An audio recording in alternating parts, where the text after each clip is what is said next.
Chris Tarantino. Chris is the current chair of the Emerging Technology Caucus, and he's going to talk about data visualization.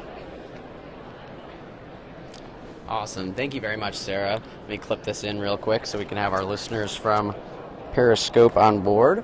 All right. So what we're going to talk about today at our Emerging Technology Caucus Tech Talk here at the Crisis Technology Center, booth 205, is a quick little presentation about data visualizations. So here I'll do a little bit of an introduction on myself. If we go to the next slide, Kyle. Do a little intro on myself as to why I'm here. So I'm the chair of the Emerging Technology Caucus. Current chair, Sarah Miller, who you just heard from, is actually the outgoing chair, or the incoming chair of the Emerging Technology Caucus. I have roles at the local, state, and federal, as well as the international level for emergency response and management. And I also am the CEO of Epicenter Media and Training. We're a training, consulting, and support services firm that deals with technology as well as communications in disasters as well as at planned events. So lots of different experiences here, and we'll kind of outline some of that to you in this short little talk. So what I really want to talk about, though, is why you're all here, why we're here at this conference at the International Association of Emergency Managers, why we're here at the Crisis Technology Center, and what we're trying to accomplish as we evolve and adopt emerging technologies. And I think I like to lead a lot of my presentations with a quote. And so one of my favorite quotes here is, "Technology is a useful servant, but a dangerous master." And I think leading with that quote is a really interesting way to start the conversation about how we tell better stories using social media data. Because I think we always start with the end in mind. And I think if we're thinking about what we're trying to accomplish, I think if we're purposeful about what we're trying to do using social media, I think we'll have a lot better of a result. So go to the next slide. To make sure that technology is our servant and not our master and is not being dangerous to our operations, we need to make sure that we're reducing the red slice. I stole this from the U.S. military. They use the term the red slice for the pieces of information that we don't know, we don't know. And so we have a few different types of information here. We have what we know. So for me, I know a little bit about social media. I know a little bit about technology. But what I know I don't know, things like electricity or plumbing. If I have an issue at my house and there's electricity involved, I know if I try to do it myself, I will die. That's not a good thing, right? So that's a gap that I need to solve. That's a gap that I need to find a solution for, right? And so we're all pretty familiar with those things, but if I direct your attention to the red slice, the information that we don't know, you probably find that that's actually the majority of the information that we interact with in the social media space, as well as in the profession of emergency management. Those are the blind spots. Those are the areas that will topple governments. Those are the areas that will actually take over our emergency responses, kind of when the tail wags the dog, as the saying goes, right? So go to the next slide, Kyle. Where do we get all this information? In the social media space, there's information all around us. Now, when I teach social media classes, and I've taught now in 32 different states, I've taught thousands of emergency managers social media training and technology training all around the country.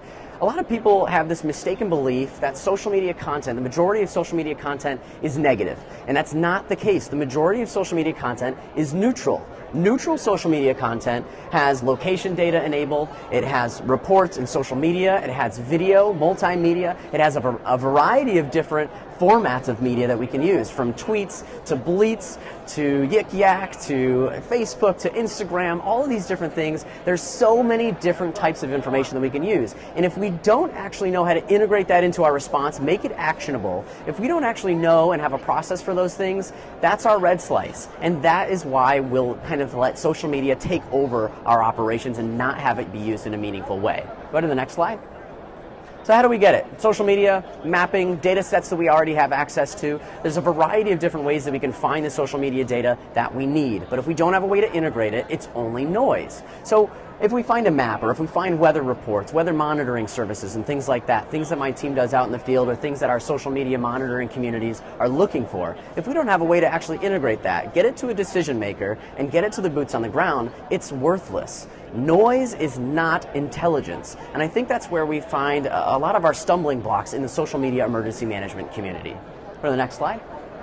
So I'm going to tell some stories here and show some data visualization, some stories about a team that we use, the Epicenter Deployment Support Unit. We deploy all over the country to planned events as well as to emergencies, and we bring weather decision support people, a meteorologist, we bring drones, we bring social media monitoring people, GIS and mapping folks. We bring all of the technology that cannot necessarily be adopted or maintained by the average agency, and we basically say, call one number, and we'll kind of show up and help out with those things during these events. So we'll tell a couple stories using the social media data that we have.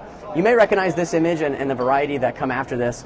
This is from Winter Storm Knife. Winter Storm Knife was a huge winter storm, snow squall that we actually got, lake effect snow in Erie County, New York. If you're not from Erie County, New York, you probably know this event as the Buffalo Snowstorm of 2014.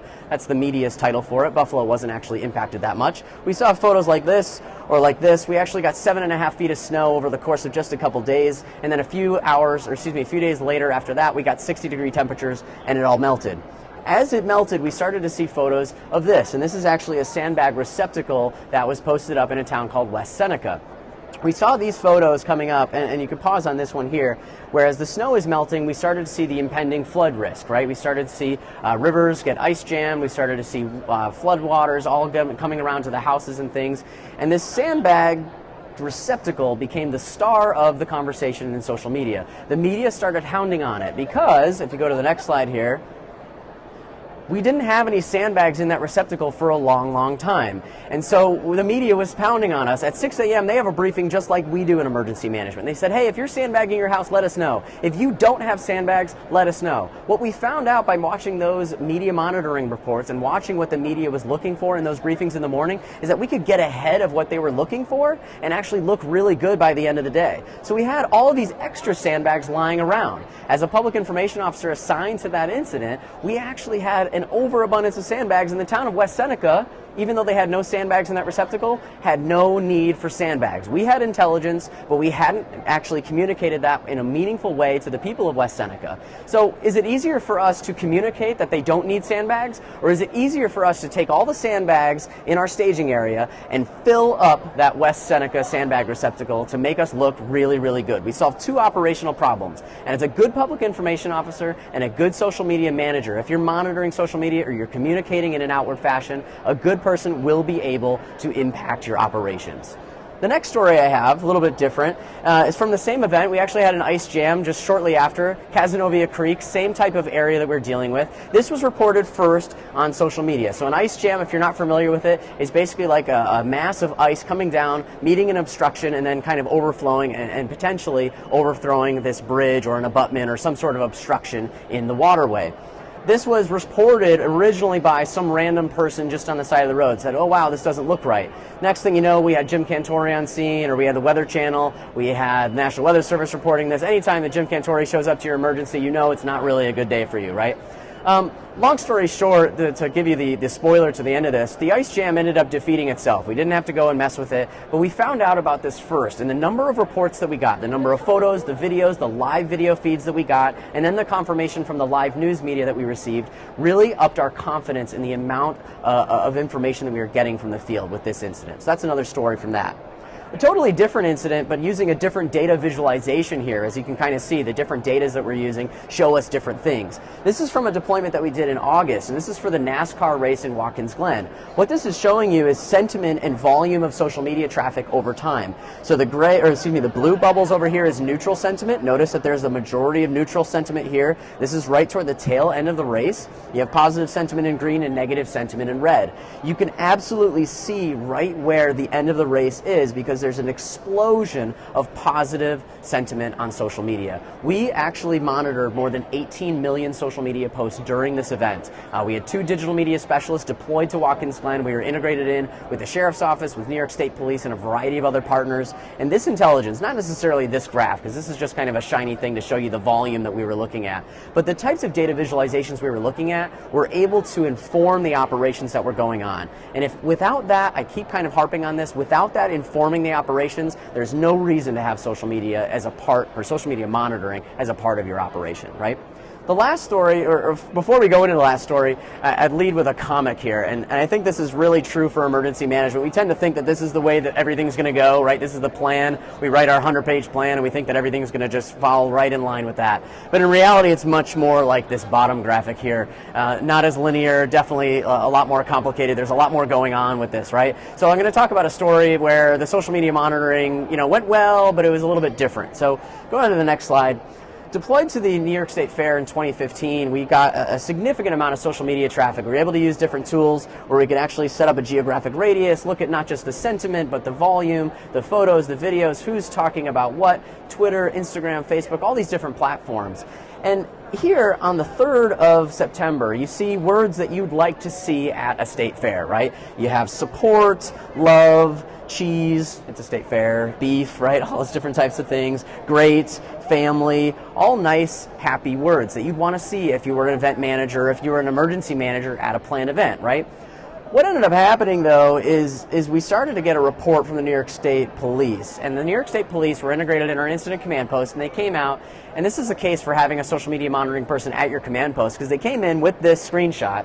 And I was the one doing the media monitoring at the time, and this guy comes in and he starts talking, and I hear the word Facebook. Now, as a social media nerd, my ears kind of perk up whenever a social media platform is mentioned. Turns out they had this rumor going on. So if you can't see it, if you're live on Periscope, I'll read it to you guys. This is a screen capture from a messenger, Facebook Messenger account, where it says, "Why not go to the fair?" It says, "The Bloods and Crips are supposed to meet up there today. There's going to be a mass murder. Mad people are going to die. They're going to have a gangbang out in the middle of New York State Fair today. For real? Yep. Oh, yeah, I have a friend who's a Bloods member. They told me all about it. Basically, don't go there," right? So as you can imagine, this exploded on social media and huge amounts of rumors resulted, right? So if we go to the next slide, the result of this is we had lots and lots of misinformation. So now this is a separate post from hours later saying that the Latin Kings and MS-13 were going to join the Bloods and the Crips, who actually don't have a presence in Syracuse, New York, where the state fair is, but that's a totally side issue, right? Or, that they're going to have a total bloodbath in the New York State Fair midway, right? So as a result of these rumors, the word cloud looks very different. And so if you compare the 3rd to the 4th, now we have shootout, expected, killed, Snopes, rubble, gang, bomb, all words that you clearly do not want at your planned event, right? And so we knew that we had an issue, but we couldn't really quantify it or visualize it until we showed this word cloud. And it's actually pretty simple to make, right? So we were able to look at the frequency of the words, and so the size of the words actually tells you how often they're used. So obviously New York State Fair was the major one, and of course that's true for the 3rd and the 4th. But when you look, the next largest word that we're looking at here is gang and shootout.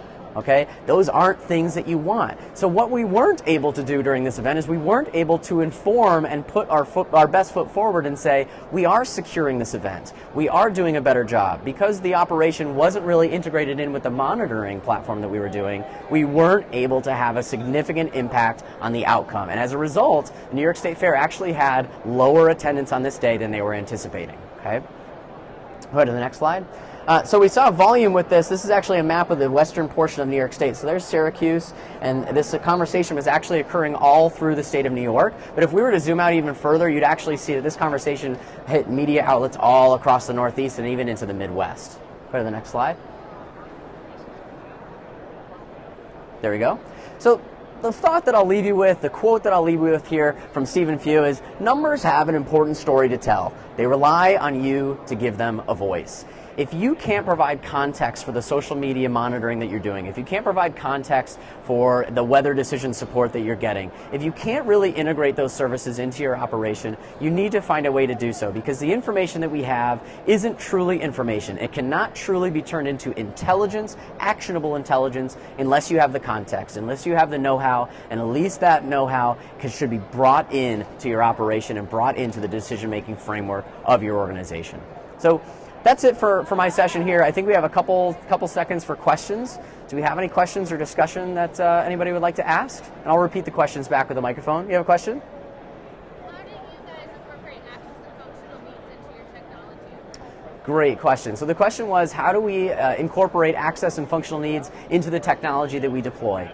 So where we come in as a deployment support unit, we're working underneath another emergency response organization. And so truly it's up to that organization to make sure that they're in compliance. But what we do is, if we are providing outbound messaging, which actually is a rarity, more of the time we're doing social media monitoring, which is just kind of synthesizing the data and making it intelligent so that way they can make actionable, outreach materials or infographics and just being proactive with those things. But we will also say, hey, you know, this graph may mean a whole lot to you or I, or this map may look, you know, really fancy or really important to you or I, but a person who's using a screen reader, all they're going to see is the word image, unless you actually spell out what's happening here in that, right? So that's a key component into what we're doing when we advise organizations in this framework, but most of the time we're doing the monitoring. So good question.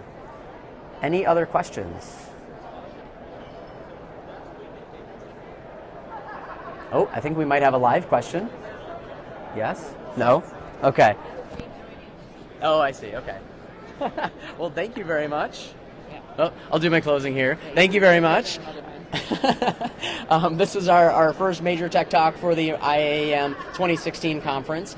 Stay tuned for what we're going to be doing here at the conference in the next couple days. Come by the booth if you're here in Savannah, booth number 205, and we'll be glad to show you different things. Our team actually brought our drone simulator with us today, well, for the week actually, so if you'd ever wanted to fly a drone but were too scared to crash it or things like that, you can actually do the simulator here. You can use Google Cardboard. You can play around with some of the drones over here as well. There's a lot going on, so feel free to come by and say hello. If nothing else, please interact on the hashtag and reach out. My contact information is here, and I'll also put it up on Twitter. So thank you very much. Thanks, guys. You good?